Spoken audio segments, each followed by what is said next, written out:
So Kelli is a first-time author. Kelli is a first-time author. Once again, I will commend her.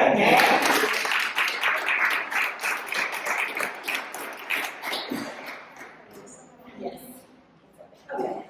She's a first-time author, and I commend her because I said so many times we have thoughts and things we want to share with people, and they don't make it out of our heads. I got a couple notebooks, and they make it on notebooks for her to make it out of her head. From the notebook to the typewriter to she's a first-time author. So we're so proud of her. Yes. I know some of you have not had the opportunity to read the book, so I'm going to ask the first question, and then Kelli, you can just give us a summary of conversation. So a conversation with the little girl chronicles just the conversation I had with myself. I attended a virtual town hall with someone named Najma Smalls. And she is one of our facilitators for Community 24/7 Mama Bear Zen workshops. And in this town hall, she had us all close our eyes and think about if we could sit across from the table with our younger selves and what would we say. And in that moment, I was hesitant to share my conversation because I've had some trust issues with sharing in what we call a brave or safe space before. So after we got off of the call, my mind continued to go, and I'm someone who likes to journal anyway, so I just started to journal all the thoughts. So as I was journaling, I realized that there were some trends in my life that I was able to discover through writing this book. And so it talks about relationships, makeups, breakups, it talks about friendships, it talks about mental health, it talks about what I do to heal, it talks about my relationship with God, and how God found me in some of the darkest places in my life. I have to say the book is very much rooted in your faith. That's a very powerful thing for faith, and it's so strong. So when you wrote this book, and I know you have a Community 24/7, what was the message that was it one of healing? Was it one of faith? So what were the central themes for you? I would say it's a combination of both. A lot of it was healing, and so the healing journey is different. As we talked about in the room before, it's not linear, it goes up, it goes down. I have lots of highs and lows, even with writing the book. Even from day to day, today I had highs and lows. So it's about healing, but also about faith. It's the faith that grounds you in that healing process. So everyone has their own way of healing, but for me it was prayer. For me it was going into the Word. For me it was going to church, worshiping. All of that helps in that healing process. So it's a little bit of both. So you can heal when you go with God. It's a little easier. Yes. So inspire us, because as I mentioned before, so many of us want to share our stories, but they never make them out of our head. They never make them. Was there something that pushed you, or when did you make that decision to be concrete in what you wanted to share? Yeah. To leave this, But right? I had shared before, I started to write. I've always loved to write. I've never been a published author, but would always write poetry, would always write short stories. I started a book a long time ago, lost the USB drive, but had that book on there. So I would start and then stop, start and then stop. And stuff would come to my mind. I would just put it to paper. And I'm a little bit old school. I like to write things out on paper, and then sometimes I'll type it up. And that was with USB. I was like, I'm not depending on that anymore, so I'll write everything. And so I think after attending that virtual workshop and starting the journaling process, it was like, okay, just go ahead and do it so that you don't lose the momentum, so you don't lose the nerve again, because it does take courage to want to do it. And so I just moved forward with it. It's beautiful. And I have to say, one of the things I really love about the book, you all see it, you get it. So there's pictures in here, and there are pictures of you with pivotal moments in your life. Why did you make the pictures? What was that purpose? The pictures are an honor to my mother. So my mother loves pictures. At one point we had a family room in our house that was just filled with pictures. She keeps all of the albums. She shares on Facebook photos all the time. So me adding the photos was a nod to her, but then also a way to look back at the different scenes in my life as well. And so even with writing this, I was looking for those pictures and reminding her she takes pictures of everything. So I was looking for those pictures, like, what was that when you were pregnant? I didn't have that many pictures when I was pregnant. Why is that? So I started to ask myself, like, why did you want to take pictures while you were pregnant? And so thinking of all of those things, looking for high school pictures and stuff. It was really nice, a nice documentary of your. I want to ask Mom, how do you feel today? I'm excited for her. Have you read the book? Yes, I read it twice. I'm excited. I am filled. I am blessed that what she went through, that process that God took her through, that she went to God for us.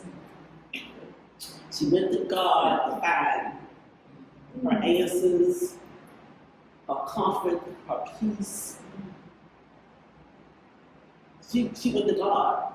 You know, it's like, you can't tell Mama everything, but you can tell God everything, because God already knows. Mama don't know everything. When I read the book, it's like, wow, I didn't know this and I didn't know that. I assumed this and I assumed that. But not knowing and to know God knew. Yes. God knew. So I tell people, if you have children, you may not know what they're doing because you're not with them 24/7. What you can do is pray. You go pray. You can pray without ceasing and ask God to help me to endure whatever she may be going through. Because what I may be going through, she can't feel because I'm her mother. She's my daughter. So I'm glad she went to God. Amen. Another thing about the project, you and I talked, like before even having this event today, it was important for me. I shared it with my mother before I even put it to like publication, because there were things in there that her or my father did not know.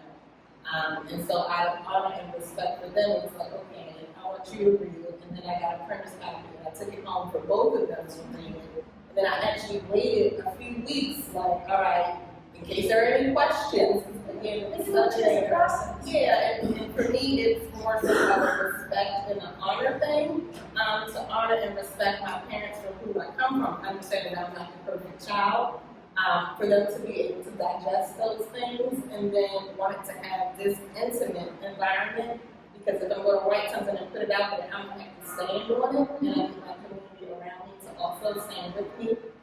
So there are things there that no one knows about, that you will find out about once you get it. Even some close friends did not know about. And so for me, it was more so, let's start with my parents first, and then this small community of people who I know have my back, and then the masses. Once again, going back to pillars of the great space, to be vulnerable and to lean into fear, and they have this certain amount of fear around it. Because writing can be very tricky.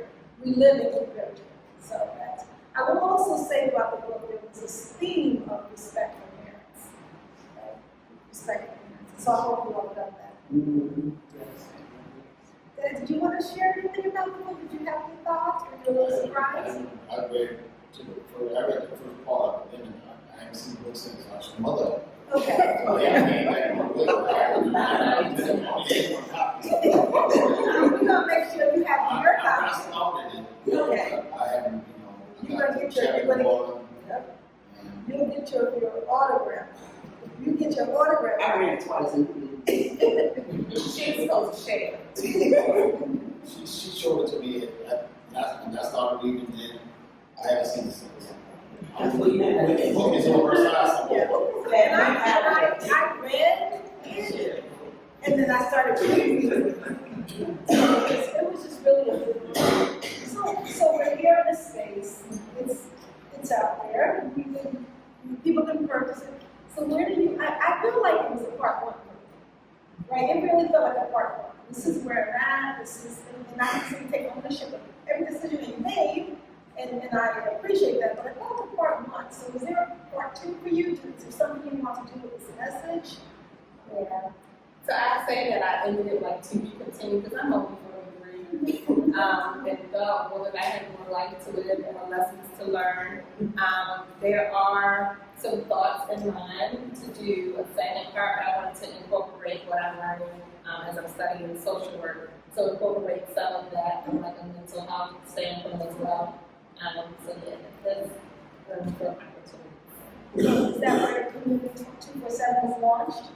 Community 24/7 was actually launched in 2016. So it went through different variations. The first my focus was single and co-parenting mothers, because that is what I resonate with, because I'm a single co-parenting mom.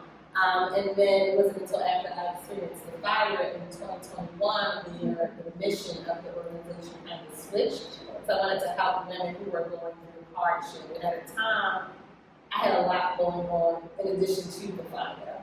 And so I was still healing and recovering from breakups and some other stuff going on. And then I had the fire. I was grateful to be able to stay with my parents, but it was like being displaced from your comfort of your own home. And then wanted to figure out how do I help somebody else in that situation. So that has changed. Yeah. Does anyone have any questions? I know many of you have not read the book yet, but does anyone have any questions about the process and sort of the why? And any thoughts about having a first time author in your family? Because I know a lot of your family. I'm proud. I'm proud. Thank you.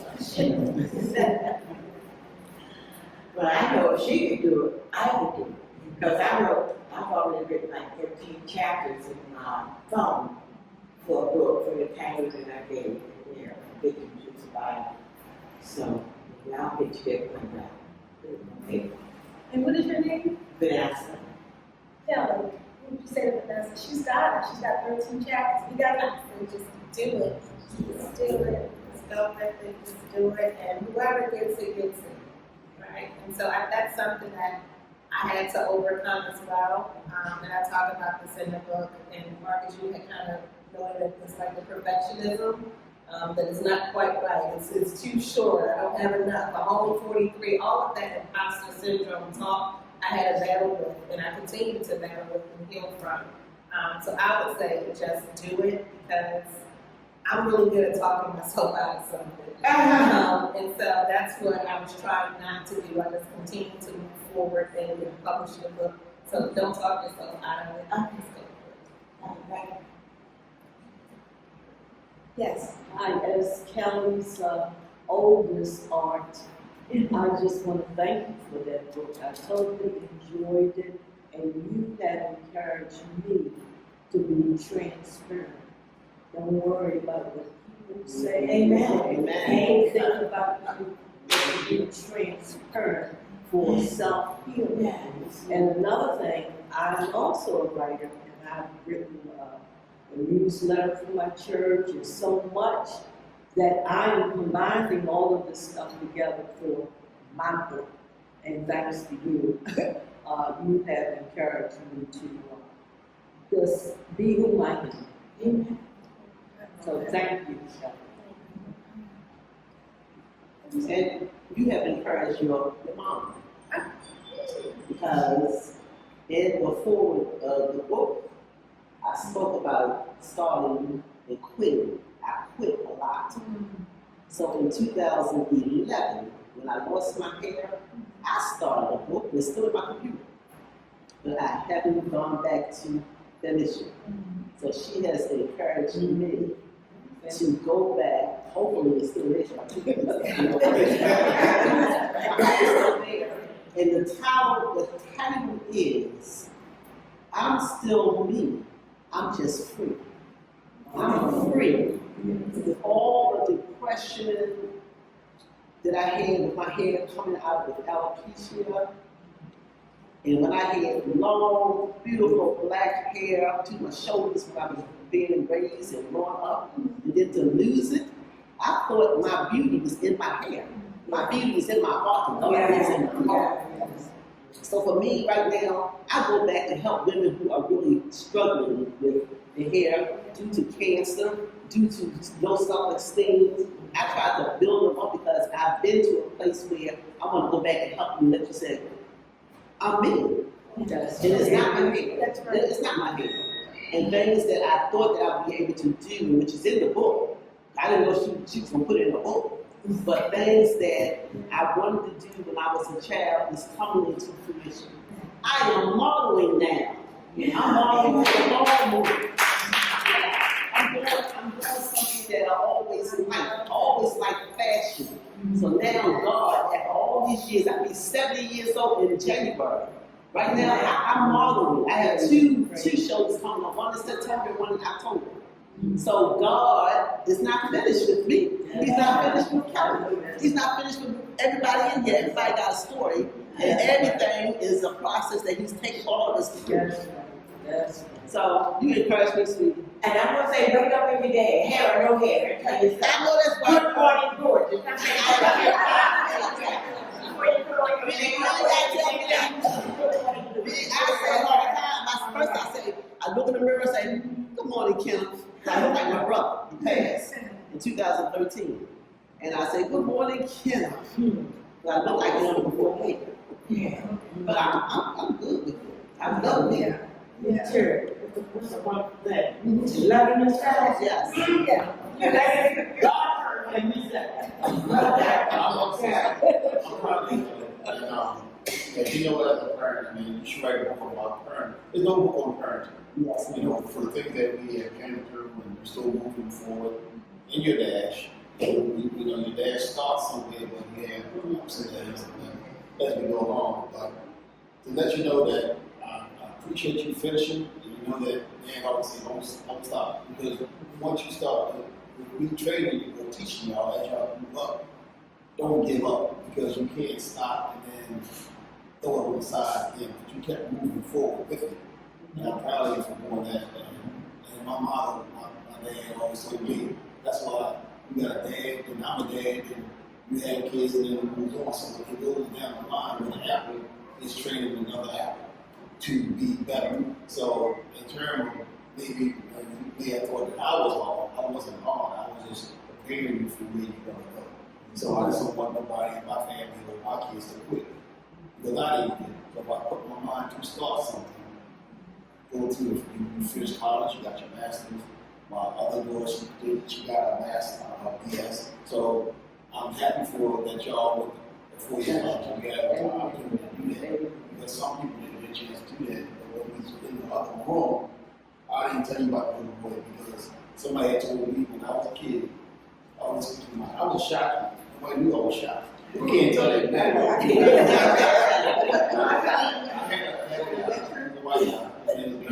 I'm so thankful today. He said, "Bert, always speak your mind. I don't care what it is, speak your mind. And whatever's in your mind, speak it. Maybe you won't agree with everybody, everybody has an opinion. But if you speak your mind, that'll come out of your mind, come out your mind. That's what I feel. And that's how you should feel yourself. And keep going with your book, and you say part one. And you may not write another book like that. You may write another book, doing something different. So, keep going. Once you start it, finish it. And my dedication for the book, the photos was in honor of my mother, but then it was a message to my father that says, he once told me to get up, and it says, comma, I got up. And it wasn't that I felt like you were hard. I hope that you, when you read the book, you see the applications of the life lessons that you taught me about being responsible. And I feel like a lot of stuff I did not share because I wanted to show you that I could be responsible. That's what you taught me to be. And I think the emotions or the feeling that it's hard is, despite everything, I'm still trying to be that person you taught me to be. And it's not always easy, and I had to swallow a lot of what I did in some of my own decisions. And I didn't come to y'all and say, hey, I'm struggling in this area, or this happened, because I was told when you make your bed, you lie in it, and to be responsible for your decisions. So if that means you gotta figure out how to work this budget because you were bad with your money, or you gotta figure this out because now you had a divorce and stuff is a little different for you now, you gotta bite the bullet and do it. And so I hope that you get to see the benefits or the fruits of your labor in raising me, even though I felt a couple times. I got banged up, like you said. Get up. Get up. That's right. So Ah. It's an absolute honor to your parents. And with that being said, I just want to remind everyone that the QR code, where is that? And how can people get the book? So I have a website, it's kellijenterprises.com. So if you hit Kelli J Enterprises /conversation, you can purchase the book. Right now, I'm working with an in-house publisher that prints the book, so it takes a little bit of time for it to produce. It's under review for global distribution, which means like Amazon, Barnes & Noble, the library, all of those things. So it's going to be like a 7 to 11 day time frame, but you can still order it. And this is how these conversations. So I feel like you've given so much in this book. So I want to give it to you for finish that. So I just would love for everyone to maybe give Kelli affirmation, some words of encouragement, because the book is out, and hopefully we can do some more speaking about the book and writing. So if we can leave her with some affirmation or something to encourage her as she starts this journey, it will be good, because I just feel myself. I think I talked enough. Can you sign mine? Yeah. You get a book. She ordered hers from I need it. Yeah. I was really, and it took less than 2 weeks. Yeah, so like about a week. If you would RSVP, you would have got the email. Yeah. I put it in there. But you can still get it. I got it to order. Yeah, okay. So I just would like to start and say it's such a privilege to be here. It honestly is. And I'm so motivated. I have so many things in my head and I'm not putting them down. And so just get it done. Just get it done. And I'm actually, the love of this room is just wonderful. And I just came away from everything. Just stay centered. It's so important. So I came away, I read it once, I read it the second time, so I want to encourage you to continue to do and change lives and I'm really proud. Would anyone else like to leave some words for Kelli? I'll say, I'm Kelly's cousin, the first cousin on your mom's side. My dad, when she says good morning, can't know if that was my father. He Okay. passed in 2013, but anyway, yeah, she looks like him, you know. So I am proud of you, Kelli. I am so proud. You are an inspiration. I am encouraged. There are some things that I have, put aside, and I'm one of them ones that starts and stops. So you have encouraged me in seeing that you actually follow through, and you are proof that you can do all things through Christ, who gives you strength. Yeah, thank you. I love you. And I'm proud. You can do anything you put your mind to. Amen. Don't give up.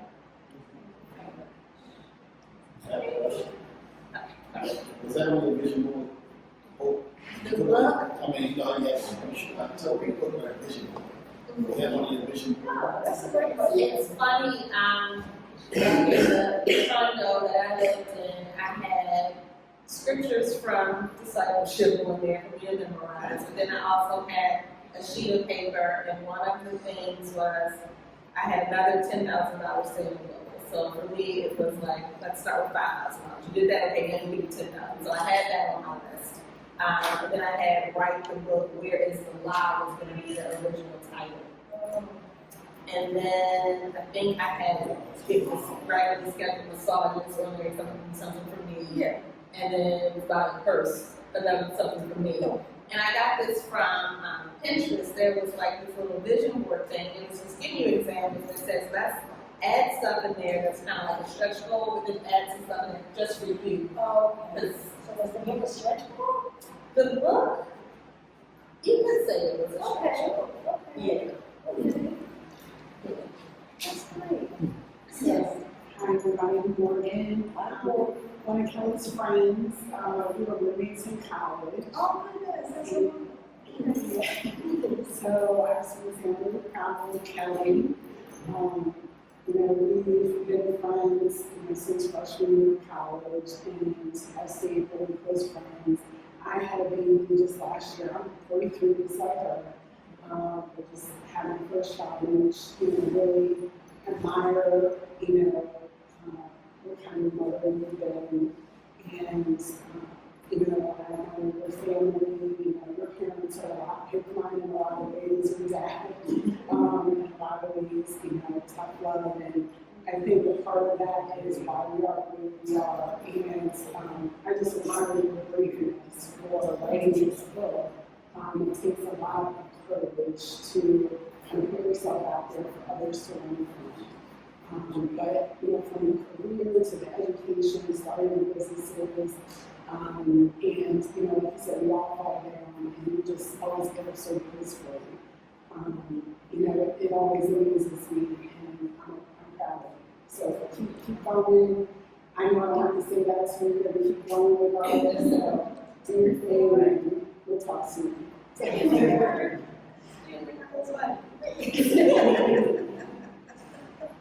Anyone else like to tell us some words?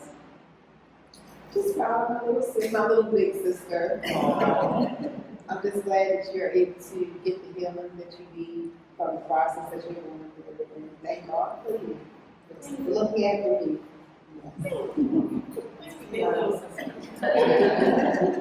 Yeah, I'd like to say thank you for sharing. And I wish you much good success in starting on your book. I hope it's going to be the last. And I pray that it touches a lot of sisters who are dying and healing, who don't have the courage to speak up, even to let people know that they are hurting. For me, my therapy started at 12. I've been in therapy ever since, but thanks be to God now, He regulates my mind. I've been following therapy. So I want to say stay encouraged. Yes, Keep the faith, keep moving. yes. He's a healer. Yeah. I regulate. This afterward, we were just saying that Kelly has left us with the book, and so I was encouraging everyone if they'd like to share it, leave her some encouraging words or accolades, since she's given us some of this. So that's what you're here going. Would you like to share? Oh, I see share right there. Had a number of co-workers, I had a organization for a long time ago. And through her, I got to meet the daughters as little girls, and we fellowship together and we hang out. So I'm just thankful to see you as a little girl, and then on you as a grown woman. And that's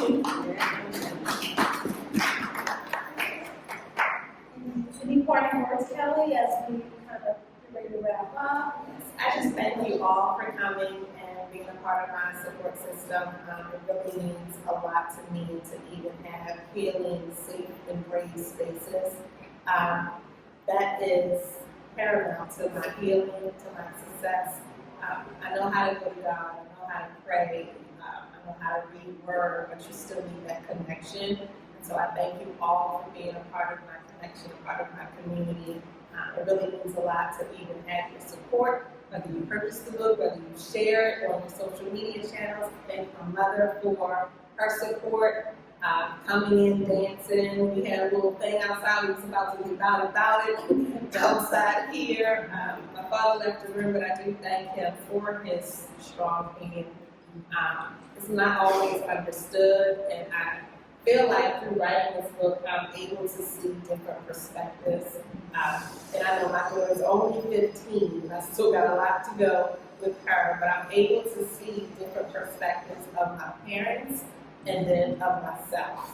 And that was the best thing about writing the book. So it was like no blaming of anyone, but just taking ownership of my part and then being able to see things through somebody else's lens, and it made me love, honor, and respect them.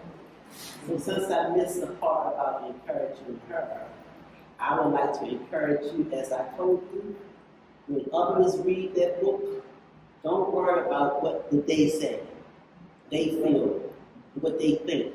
You wrote the book to help someone else, and God has used you to do that. So don't worry about what, oh this and oh that, and she did this and she did that. Don't worry about it. You know my mouth. And it's like, no.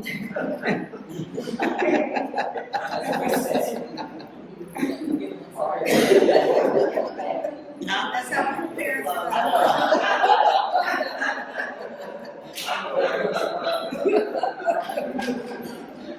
Okay,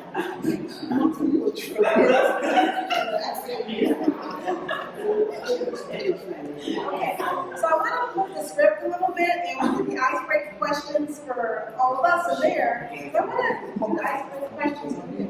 Okay, all right. Okay. So Kelly, think of a decade era or time in your life. There were a movie or Netflix series title. What would it be and why? So the era would be, I would say from 25 to 35. And the title would be Too Fast and Furious. And it's because everything went too fast and it was filled with a lot of emotions. So that would be Fast. All right, so plot twist. Do the plot twist. Describe a time in your life when things didn't go as planned or as you imagined. How did you handle it? What did you learn? Who are the main characters? two answers to that. Time of my life happened this morning, well, it's coming into here. So we couldn't even get into the building. So that was a little plot twist of the day. And I was upset. But was able to calm down. So for me, it was going to, I have a favorite chair in my house. Sit in the favorite chair for a little bit, like, hey, give me 10 minutes and then I'll be back. Another plot twist would be, I would say, I don't know if it's a plot twist because I actually initiated it, but my divorce, which I talk about in the book, and not foreseeing myself as a single mom or a co-parenting mom. Something I had to think of, and that was in college, but. And how did you handle it? Roll up my sleeves, get the job done, and actually, and you will hear in the book, my daughter is a blessing that I did not even know. So I shared that I've had some fertility issues in the book, and I had my daughter right before the fertility issues started. I didn't know that it was going to happen, but I say God knows, and He knew. And I had multiple chances, and He gave me a chance with my daughter, and I feel like she grounds me. So those moments where I do want to give up, I know that I can't, and it's funny that children can do that to you, where it's like, I want to give up, or if I want to quit, I know there's somebody that I'm responsible for. And so that's the blessing in what I felt like was a mistake or a failure. It was actually a blessing. Oh, absolutely. Things work together. Okay, so the third question. A fairy tale ending. We don't have control of it. If you could write your own fairy tale ending, what would it be? And I would think about a little bit of a twist. Fairy tale ending holds right in this book. Holds right in this book. What would your hope and dreams be in terms of where this book will lead you? Whether for yourself or for others?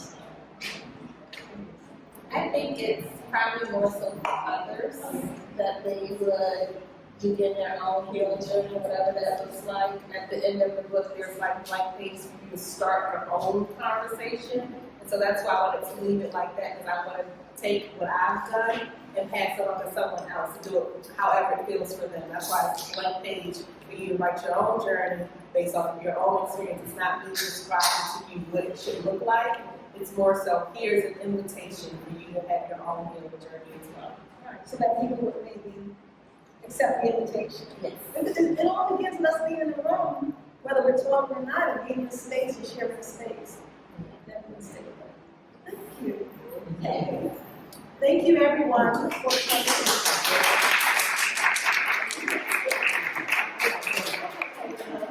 Anybody would like to take pictures with Kelly? We do have a copy of the book.